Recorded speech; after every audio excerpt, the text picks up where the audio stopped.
ಸ್ನೇಹಿತರೆ, ಮೀಡಿಯಾ ಮಾಸ್ಟರ್ಸ್ಗೆ ಸ್ವಾಗತ ಸುಸ್ವಾಗತ. ಗೆಳೆಯರೆ, ಸಂಸತ್ನ ಮಾನ್ಸೂನ್ ಅಧಿವೇಶನಗಳು ಆರಂಭ ಆಗಿವೆ. ಮೊದಲ ದಿನದ ಅಧಿವೇಶನವನ್ನ ಕಾಕ್ರೋಚ್ ಪ್ರೊಟೆಸ್ಟ್ ತಿಂದುಹಾಕಿದೆ. ಹೊರಗೆ ಕಾಕ್ರೋಚ್ ಜನತಾ ಪಕ್ಷದ ಪ್ರತಿಭಟನೆ ದೆಹಲಿಯ ಬೀದಿಗಳನ್ನು ಉದ್ವಿಗ್ನಗೊಳಿಸ್ತಾ ಇದ್ರೆ, ಪಾರ್ಲಿಮೆಂಟ್ನ ಒಳಗೆ ಪ್ರತಿಪಕ್ಷಗಳು ಸರ್ಕಾರದ ವಿರುದ್ಧ ದೊಡ್ಡ ಮಟ್ಟದಲ್ಲಿ ಪ್ರತಿಭಟನೆಗೆ ಮುಂದಾಗಿದ್ವು. ಪದೇ ಪದೇ ಸದನವನ್ನ ಮುಂದೂಡಬೇಕಾಗಿ ಬಂದ ಪರಿಣಾಮ ಮೊದಲ ದಿನ ಅಧಿವೇಶನ ಸುಗಮವಾಗಿ ಏನು ಆರಂಭ ಕಾಣಲಿಲ್ಲ. ಇನ್ನು ಈ ಬಾರಿ ಪ್ರತಿಪಕ್ಷಗಳಿಗೆ ಸರ್ಕಾರವನ್ನು ಕಟ್ ಹಾಕೋದಿಕ್ಕೆ, ಇಕ್ಕಟ್ಟಿಗೆ ಸಿಲುಕಿಸೋದಿಕ್ಕೆ ಸಾಕಷ್ಟು ವಿಷಯಗಳಿವೆ. ನೀಟ್ ಲೀಕ್ ಇದೆ, ಕಾಕ್ರೋಚ್ ಪ್ರತಿಭಟನೆ ಇದೆ, ವಾಂಗ್ಚು ಉಪವಾಸ, ಧರ್ಮೇಂದ್ರ ಪ್ರಧಾನ್ ರಾಜೀನಾಮೆಗೆ ಡಿಮ್ಯಾಂಡು, ರಾಮ ಮಂದಿರದ ಹುಂಡಿ ಕಳವು, ಭಾರತ ಪಾಕಿಸ್ತಾನ, ಭಾರತ ಚೈನಾ, ಹೀಗೆ ಸಾಕಷ್ಟು ಅಂಶಗಳು ಚರ್ಚೆಗೆ ಗಲಭೆಗೆ ಕಾರಣ ಆಗಲಿವೆ. ಅದರಲ್ಲೂ ವಿದ್ಯಾರ್ಥಿ ಪ್ರತಿಭಟನೆ ಮತ್ತು ರಾಮ ಮಂದಿರ ಎರಡೂ ಕೂಡ ಮತದಾರರ ಸೆಂಟಿಮೆಂಟ್ಗಳಿಗೆ ಸಂಬಂಧಪಟ್ಟ ವಿಷಯಗಳಾಗಿರೋದ್ರಿಂದ ಅದನ್ನ ಸರ್ಕಾರದ ವಿರುದ್ಧ ಸಮರ್ಥವಾಗಿ ಬಳಸಿಕೊಳ್ಳೋದ್ರಲ್ಲಿ ಪ್ರತಿಪಕ್ಷಗಳು ಈ ಬಾರಿ ಎಷ್ಟರ ಮಟ್ಟಿಗೆ ಯಶಸ್ವಿಯಾಗುತ್ತೆ ಅನ್ನೋ ಕುತೂಹಲ ಕೂಡ ಇದೆ. ಇನ್ನು ಸರ್ಕಾರ ಕೂಡ ಈ ಬಾರಿಯ ಅಧಿವೇಶನದಲ್ಲಿ 5 ಮಹತ್ವದ ಬಿಲ್ಗಳನ್ನು ಮಂಡನೆ ಮಾಡೋದಕ್ಕೆ ತಯಾರಿಗಳನ್ನು ಮಾಡಿಕೊಂಡಿದೆ. ಅದರ ಜೊತೆಗೆ ಮಹಿಳಾ ಮೀಸಲಾತಿ ಮತ್ತು ಡಿಲಿಮಿಟೇಷನ್ ಬಿಲ್ ಕೂಡ ಇನ್ನೂ ಒಮ್ಮೆ ಮಂಡನೆ ಆಗಬಹುದು ಅಂತ ಹೇಳ್ತಾ ಇದ್ದಾರೆ. ಈ ಬಿಲ್ಗಳ ಪೈಕಿ ಪ್ರತಿಪಕ್ಷಗಳು ತುಂಬಾ ಗಮನ ಕೊಡೋದು 2 ಅಮೆಂಡ್ಮೆಂಟ್ ಬಿಲ್ಗಳ ವಿಷಯದಲ್ಲಿ. ಒಂದು ಮಂಡನೆ ಆದರೆ ಡಿಲಿಮಿಟೇಷನ್, ಎರಡನೆಯದು FCRA. ಹಾಗಾದ್ರೆ ಈ ಬಾರಿ ಮಂಡನೆಯಾಗಲಿರುವ ಆ 5 ಬಿಲ್ಲುಗಳು ಯಾವುವು? FCRA ಯಾಕೆ ಅತ್ಯಂತ ಮಹತ್ವವನ್ನು ಪಡ್ಕೊಳ್ತಾ ಇದೆ? ಬನ್ನಿ ನೋಡೋಣ. ಗೆಳೆಯರೆ, ನಿಮಗೆ ಗೊತ್ತಿರೋ ಹಾಗೆ ನಮ್ಮಲ್ಲಿ ಪ್ರತಿ ವರ್ಷ 3 ಸಂಸತ್ ಅಧಿವೇಶನಗಳು ನಡೆಯುತ್ತವೆ. ಸಂವಿಧಾನ ಹೇಳೋ ಪ್ರಕಾರ 6 ತಿಂಗಳಿಗಿಂತ ಹೆಚ್ಚು ಕಾಲ ಅಧಿವೇಶನ ನಡೆಸದೇ ಇರಬಾರ್ದು. 6 ತಿಂಗಳ ಒಳಗೊಮ್ಮೆ ಸಂಸತ್ತಿನ ಅಧಿವೇಶನಗಳು ನಡಿಬೇಕು. ಹೀಗಾಗಿ ಈ 6 ತಿಂಗಳು ಅನ್ನೋದನ್ನ ತೂಗಿಸಿಕೊಳ್ಳೋದಕ್ಕೆ ನಮ್ಮಲ್ಲಿ ವರ್ಷಕ್ಕೆ 3 ಅಧಿವೇಶನಗಳನ್ನು ಕರೆಯಲಾಗುತ್ತೆ. ಅದರಲ್ಲಿ ಒಂದು ಬಜೆಟ್ ಅಧಿವೇಶನ, ಆ ವರ್ಷದ ಆಯವ್ಯಯ ಪಟ್ಟಿಯನ್ನು ಮಂಡನೆ ಮಾಡೋದಕ್ಕೆ, ಅದಕ್ಕೆ ಅನುಮೋದನೆ ತಗೊಳ್ಳೋದಕ್ಕೆ ಕರೆಯುವ ಅಧಿವೇಶನ. ಅದು ಜನವರಿಯಿಂದ ಏಪ್ರಿಲ್ ನಡುವೆ ನಡೆದ್ರೆ. ಎರಡನೆಯದು ಮಾನ್ಸೂನ್ ಅಧಿವೇಶನ, ಜುಲೈ ಆಗಸ್ಟ್ ತಿಂಗಳಲ್ಲಿ ನಡೆಯುತ್ತೆ. ಹಾಗೆ ಮೂರನೆಯದು ನವೆಂಬರ್ ಡಿಸೆಂಬರ್ ಅಲ್ಲಿ ನಡೆಯುವ ಚಳಿಗಾಲದ ಅಧಿವೇಶನ. ಇನ್ನು ಈಗ ನಡೀತಾ ಇರೋದು ಮಾನ್ಸೂನ್ ಅಧಿವೇಶನ. ಇನ್ನು ಈ ಬಾರಿ ಕೇಂದ್ರ ಸರ್ಕಾರ ವಿದೇಶಿ ಹಣವನ್ನು ಪಡೆದುಕೊಳ್ಳುವ NGOಗಳಿಗೆ ಕಡಿವಾಣ ಹಾಕೋದು ಸೇರಿದಂತೆ 5 ಪ್ರಮುಖ ಬಿಲ್ಲುಗಳ ಮಂಡನೆ ಮಾಡುವ ಉದ್ದೇಶವನ್ನು ಹೊಂದಿದೆ. ಅದರಲ್ಲಿ MSMEಗಳಿಗೆ, ಶಿಕ್ಷಣಕ್ಕೆ, ನ್ಯಾಯಾಂಗ ವ್ಯವಸ್ಥೆಯ ಸುಧಾರಣೆಗೆ ಸಂಬಂಧಪಟ್ಟ ಬಿಲ್ಲುಗಳು ಕೂಡ ಇವೆ. ಅವು ಯಾವುವು ಇಲ್ಲಿ ತುಂಬಾ ವಿರೋಧಕ್ಕೆ, ಚರ್ಚೆಗೆ ಒಳಪಡದೇ ಇರಬಹುದು. ಆದರೆ NGOಗಳ ದೇಣಿಗೆಗೆ ಸಂಬಂಧಪಟ್ಟ ಬಿಲ್ ಮಂಡನೆ ಆಗೋದನ್ನ ತಡೆಯೋದಿಕ್ಕೆ ಮತ್ತು ಅದು ಆಗದ ಹಾಗೆ ನೋಡ್ಕೊಳ್ಳೋದಿಕ್ಕೆ ದೊಡ್ಡ ಮಟ್ಟದ ಪ್ರಯತ್ನಗಳಂತೂ ನಡೆಯದೇ ಇರೋದಿಲ್ಲ. ಸ್ನೇಹಿತರೆ, ನಿಮಗೆ ಗೊತ್ತಿದೆ, ಸರ್ಕಾರ FCRA ಅಂದರೆ ಫಾರಿನ್ ಕಾಂಟ್ರಿಬ್ಯೂಷನ್ ರೆಗ್ಯುಲೇಷನ್ ಆಕ್ಟ್ಗೆ ಒಂದಷ್ಟು ತಿದ್ದುಪಡಿಗಳನ್ನು ತರೋದಕ್ಕೆ ಹೋಗ್ತಾ ಇದೆ. ಈ ಕಾಯ್ದೆಯ ಹೆಸರೇ ಹೇಳೋ ಹಾಗೆ ಇದು ವಿದೇಶಿ ದೇಣಿಗೆಗಳ ಬಳಕೆ ಮತ್ತು ಅವುಗಳಿಗೆ ಸಂಬಂಧಿಸಿದ ಲೆಕ್ಕಪತ್ರಗಳನ್ನು ಸರಿಯಾಗಿಡೋದಕ್ಕೆ ತರ್ತಾ ಇರೋ ಕಾನೂನು. ಇಲ್ಲಿ ವಿದೇಶಿ ದೇಣಿಗೆ ಅಂದರೆ ದೇಶದ ಹೊರಗಿನ ಬೇರೆ ಯಾವುದೇ ದೇಶದಲ್ಲಿನ ವ್ಯಕ್ತಿಗಳು, ಸಂಸ್ಥೆಗಳು, ಅಲ್ಲಿನ ಸರ್ಕಾರಗಳು ನಮ್ಮಲ್ಲಿನ NGOಗಳಿಗೆ, ಟ್ರಸ್ಟ್ಗಳಿಗೆ ಕೊಡುವ ದೇಣಿಗೆಯ ಹಣ. ಕೆಲ ಬಾರಿ ಇಲ್ಲಿ ಏನಾಗುತ್ತೆ ಅಂದ್ರೆ, ದೇಶದ ಆಂತರಿಕ ವ್ಯವಸ್ಥೆಯನ್ನು ಬಲಹೀನಗೊಳಿಸೋದಕ್ಕೆ ಕೂಡ ಒಂದಷ್ಟು ವಿದೇಶಿ ಸಂಸ್ಥೆಗಳು ನಮ್ಮ ದೇಶದ ಒಳಗಿನ NGOಗಳ ಮೂಲಕ ದೇಣಿಗೆಯ ರೂಪದಲ್ಲಿ ಹಣವನ್ನ ಪಂಪ್ ಮಾಡೋದಿದೆ. ಹಾಗೆ ಬಂದ ಹಣಕ್ಕೆ ಸರಿಯಾದ ಲೆಕ್ಕಪತ್ರಗಳಿಲ್ಲದೆ ಇದ್ರೆ, ಅದನ್ನ ಟ್ರ್ಯಾಕ್ ಮಾಡೋದಕ್ಕೆ ಸಾಧ್ಯ ಆಗದೇ ಇದ್ರೆ ದೇಶ ವಿರೋಧಿ ಕೃತ್ಯಗಳಿಗೆ ಆ ಹಣ ಬಳಕೆ ಆಗ್ತಾ ಹೋಗುತ್ತೆ. ಅದು ಇಂಟರ್ನ್ಯಾಷನಲ್ ಮನಿ ಲಾಂಡ್ರಿಂಗ್ ಒಂದು ದಾರಿಯನ್ನ ಕಲ್ಪಿಸಿಕೊಡುತ್ತೆ.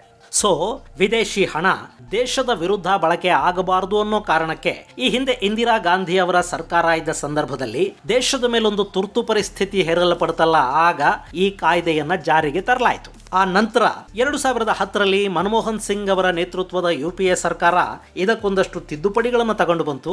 ಅದಾದ ಮೇಲೆ 2020ರಲ್ಲಿ NDA ಸರ್ಕಾರ ಕೂಡ ಈ ವಿದೇಶಿ ದೇಣಿಗೆಗಳನ್ನು ನಿಯಂತ್ರಿಸುವ ಕಾಯ್ದೆಗೆ ಇನ್ನೂ ಒಂದಷ್ಟು ತಿದ್ದುಪಡಿಗಳನ್ನು ತಂದು ಅಲ್ಲೊಂದು ಅಕೌಂಟಬಿಲಿಟಿಯನ್ನು ನಿರ್ಮಾಣ ಮಾಡೋ ಪ್ರಯತ್ನವನ್ನು ಮಾಡಿತು. ಹಾಗೆ ವಿದೇಶಿ ದೇಣಿಗೆಗಳನ್ನು ಪಡೆಯುವ ಸಂಸ್ಥೆಗಳು ಆ ಹಣದಲ್ಲಿ 20%ಕ್ಕಿಂತ ಹೆಚ್ಚು ಹಣವನ್ನು ಆಡಳಿತಾತ್ಮಕ ವೆಚ್ಚಗಳಿಗೆ ಖರ್ಚು ಮಾಡೋ ಹಾಗಿಲ್ಲ ಅನ್ನೋ ಕಾನೂನು ಜಾರಿಯಾಯಿತು.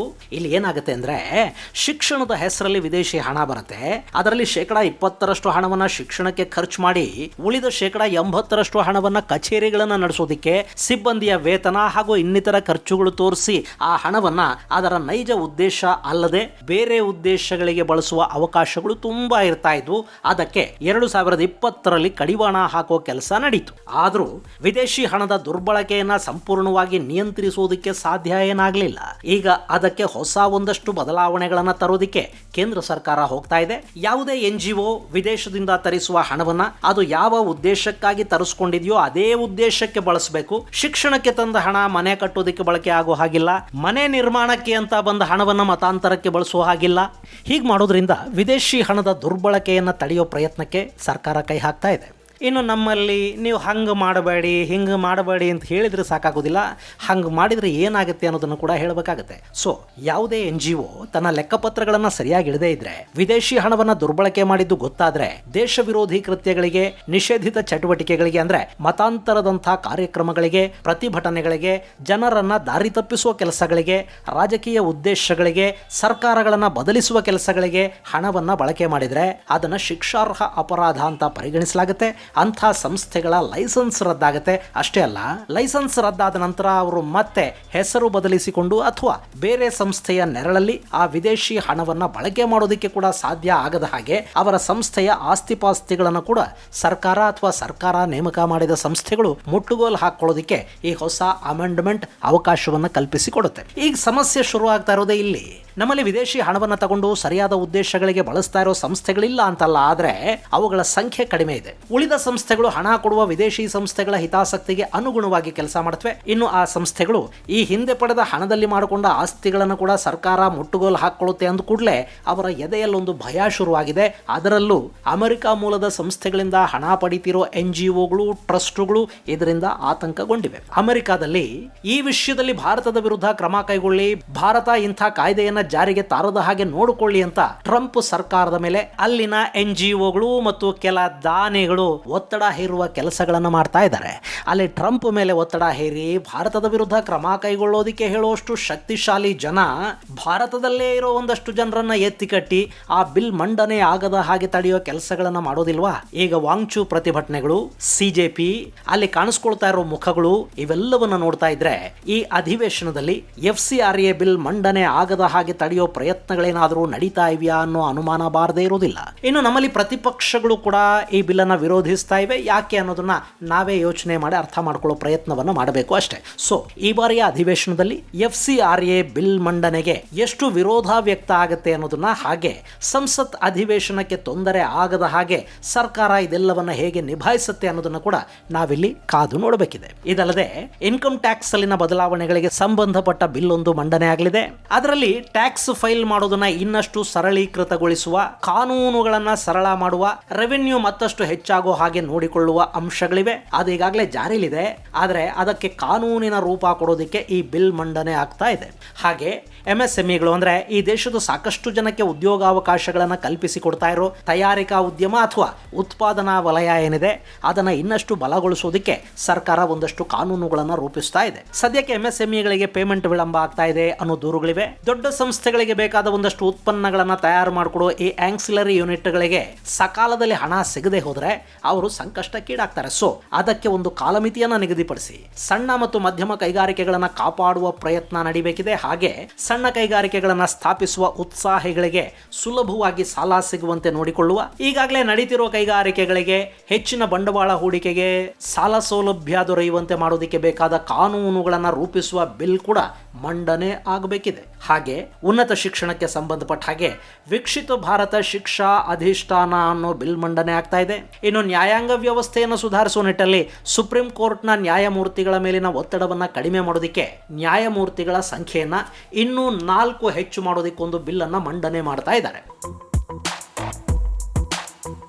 ಗೆಳೆಯರೆ, ನ್ಯಾಯಾಂಗದ ಮೇಲಿನ ಒತ್ತಡವನ್ನು ಕಡಿಮೆ ಮಾಡೋದಕ್ಕೆ ಸುಪ್ರೀಂ ಕೋರ್ಟ್ನ ನ್ಯಾಯಮೂರ್ತಿಗಳ ಸಂಖ್ಯೆನ 34ರಿಂದ 38ಕ್ಕೆ ಏರಿಕೆ ಮಾಡಿದರೆ ಮಾತ್ರ ಸಾಕಾಗುವುದಿಲ್ಲ. ಕೆಳ ನ್ಯಾಯಾಲಯಗಳ ಸಂಖ್ಯೆ, ಅಲ್ಲಿನ ನ್ಯಾಯಮೂರ್ತಿಗಳ ಸಂಖ್ಯೆ ಕೂಡ ಹೆಚ್ಚಾಗಬೇಕಿದೆ. ನಮ್ಮಲ್ಲಿ 10 ಲಕ್ಷ ಜನಸಂಖ್ಯೆಗೆ 21 ಮಂದಿ ನ್ಯಾಯಮೂರ್ತಿಗಳಿದ್ದಾರೆ ಅಂತ ಸಂಸತ್ತಲ್ಲಿ ಸಚಿವರು ಕೊಟ್ಟ ಉತ್ತರ ಹೇಳ್ತಾ ಇದೆ. 10 ಲಕ್ಷ ಮಂದಿಗೆ 21 ಮಂದಿ ಜಡ್ಜುಗಳು ಅಂದರೆ ನಮ್ಮಲ್ಲಿನ ಪೆಂಡಿಂಗ್ ಪ್ರಕರಣಗಳು ಯಾವಾಗ ಮುಗಿಬೇಕು, ನ್ಯಾಯಾಲಯಗಳ ಮೇಲಿನ ಒತ್ತಡ ಯಾವ ಕಾಲಕ್ಕೆ ಕಡಿಮೆ ಆಗಬೇಕು. ಆದರೂ ಕೇಂದ್ರ ಸರ್ಕಾರ ಸುಪ್ರೀಂ ಕೋರ್ಟ್ನ ನ್ಯಾಯಮೂರ್ತಿಗಳ ಸಂಖ್ಯೆಯನ್ನು ಹೆಚ್ಚಿಸುವ ಅಮೆಂಡ್ಮೆಂಟ್ ಒಂದನ್ನು ಮಂಡನೆ ಮಾಡ್ತಾ ಇದೆ. ಜೊತೆಗೆ ಜನನ ಮರಣಗಳ ದಾಖಲೆಗೆ ಸಂಬಂಧಿಸಿದ ಅಮೆಂಡ್ಮೆಂಟ್ ಕೂಡ ಮಂಡನೆ ಆಗುತ್ತೆ. ಇಲ್ಲಿ ಜನನ ಮತ್ತು ಮರಣಗಳ ದಾಖಲೆ ಸರಿಯಾದ ರೀತಿಯಲ್ಲಿ ಆದರೆ ಅದನ್ನ ಡಿಜಿಟಲೈಸ್ ಮಾಡೋದಕ್ಕೆ ಸಾಧ್ಯ. ಆದರೆ ನಕಲಿ ಆಧಾರ್, ನಕಲಿ ರೇಷನ್ ಕಾರ್ಡು, ನಕಲಿ ವೋಟರ್ ID ಇಂಥವುಗಳನ್ನು ನಿಯಂತ್ರಿಸೋದಕ್ಕೆ, ಸರ್ಕಾರದ ಯೋಜನೆಗಳ ಫಲಾನುಭವಿಗಳನ್ನು ಸರಿಯಾಗಿ ಗುರುತಿಸೋದಕ್ಕೆ, ಹಾಗೆ ಡೆಮೋಗ್ರಫಿಕ್ ಚೇಂಜಸ್ ಅನ್ನು ಅರ್ಥ ಮಾಡ್ಕೊಳ್ಳೋದಕ್ಕೆ ಕೂಡ ಸಾಧ್ಯ ಆಗುತ್ತೆ. ಹೀಗಾಗಿ ಜನನ ಮರಣಗಳ ದಾಖಲೆಗಳಿಗೆ ಸಂಬಂಧಪಟ್ಟ ಒಂದು ಬಿಲ್ ಸಂಸತ್ತಲ್ಲಿ ಮಂಡನೆಗಾಗಿ ಕಾಯ್ತಾ ಇದೆ. ಇದರ ಜೊತೆಗೆ ಒಂದೇ ಮಾತರಂಗೆ ಅವಮಾನ ಮಾಡಿದ್ರೆ ಅದನ್ನ ಶಿಕ್ಷಾರ್ಹ ಅಪರಾಧ ಅಂತ ಘೋಷಿಸೋದಕ್ಕೆ ಬೇಕಾದ ಬಿಲ್ ಕೂಡ ಇದೆ ಅಂತ ಹೇಳ್ತಾ ಇದ್ದಾರೆ. ಡಿಲಿಮಿಟೇಷನ್ ಬಿಲ್ ಮಂಡನೆ ಆಗೋ ಸಾಧ್ಯತೆಗಳ ಬಗ್ಗೆ ಕೂಡ ಹೇಳಲಾಗ್ತಾ ಇದೆ. ಆದರೆ ಇದರ ಬಗ್ಗೆ ಖಚಿತವಾದ ಮಾಹಿತಿ ಇಲ್ಲ. ಸೊ ಇಲ್ಲಿ FCRA ಬಿಟ್ರೆ ಬೇರೆ ಯಾವ ಬಿಲ್ಲು ಕೂಡ ಯಾರಿಗೂ ಅಂತ ಸಮಸ್ಯೆನೇನು ಉಂಟು ಮಾಡೋದಿಲ್ಲ. ವಿದೇಶಿ ದೇಣಿಗೆಗಳನ್ನ ತಗೊಳ್ತಾ ಇರೋ ನಮ್ಮಲ್ಲಿನ ಸಾಕಷ್ಟು NGOಗಳು ತುಂಬಾನೇ ಪವರ್ಫುಲ್ ಆಗಿವೆ. ಅವರಿಗೆ ಸರ್ಕಾರಗಳನ್ನ ಬೀಳಿಸೋ ಶಕ್ತಿ ಕೂಡ ಇದೆ. ಜನರನ್ನ ಬೀದಿಗಿಳಿಸೋದು, ನೆರೇಟಿವ್ ರೂಪಿಸೋದು, ಸೋಷಿಯಲ್ ಮೀಡಿಯಾಗಳ ಮೂಲಕ ಅಭಿಪ್ರಾಯವನ್ನು ಮೂಡಿಸಿ ಸಮಸ್ಯೆಗಳನ್ನ ಸೃಷ್ಟಿ ಮಾಡಿಸೋದು, ಇದ್ಯಾವುದು ಅವರಿಗೆ ಸಾಧ್ಯವಾಗದ ಕೆಲಸ ಅಲ್ಲ. ಹಾಗೆ ಅದೆಲ್ಲವನ್ನ ಮಾಡಿಸೋದಕ್ಕೆ ವಿದೇಶಿ ಶಕ್ತಿಗಳು, ವಿದೇಶಿ ಮಾಧ್ಯಮಗಳು ದೊಡ್ಡ ಮಟ್ಟದಲ್ಲಿ ಕೈ ಜೋಡಿಸುತ್ತವೆ. ಅದು ಈಗಾಗಲೇ ಕಾಣ್ತಾ ಇದೆ. ಇದನ್ನ ಹೇಗೆ ಕೇಂದ್ರ ನಿಭಾಯಿಸಿಕೊಳ್ಳುತ್ತೆ ಅನ್ನೋದನ್ನ ನಾವಿಲ್ಲಿ ಕಾದು ನೋಡೋಣ. ಈಗಾಗಲೇ CJP ಪ್ರತಿಭಟನೆಗಳನ್ನು ನಿಯಂತ್ರಿಸೋದಕ್ಕೆ, ಶಮನ ಮಾಡೋದಕ್ಕೆ ಒಂದಷ್ಟು ಮಾತುಕತೆಗಳು, ಸಂಧಾನಗಳು ಶುರುವಾದಂತೆ ಕಾಣ್ತಾ ಇವೆ. ಇದೊಂಥರ ಚದುರಂಗ. ಇದನ್ನು ಹೇಗೆ ಗೆದ್ದುಕೋತಾರೆ ಅನ್ನೋದನ್ನ ಕಾದು ನೋಡಬೇಕಿದೆ. ಇದು ಗೆಳೆಯರೆ, ಅಧಿವೇಶನದಲ್ಲಿ ಮಂಡನೆಯಾಗಲಿರುವ ಬಿಲ್ಲುಗಳಿಗೆ ಸಂಬಂಧಿಸಿದ ಒಂದಷ್ಟು ಮಾಹಿತಿ. ಮುಂದಿನ ಸಂಚಿಕೆಯಲ್ಲಿ ಮತ್ತಷ್ಟು ವಿಶೇಷಗಳ ಜೊತೆ ಮತ್ತೆ ಭೇಟಿಯಾಗೋಣ. ಅಲ್ಲಿವರೆಗೆ ಜೈ ಹಿಂದ್, ಜೈ ಕರ್ನಾಟಕ.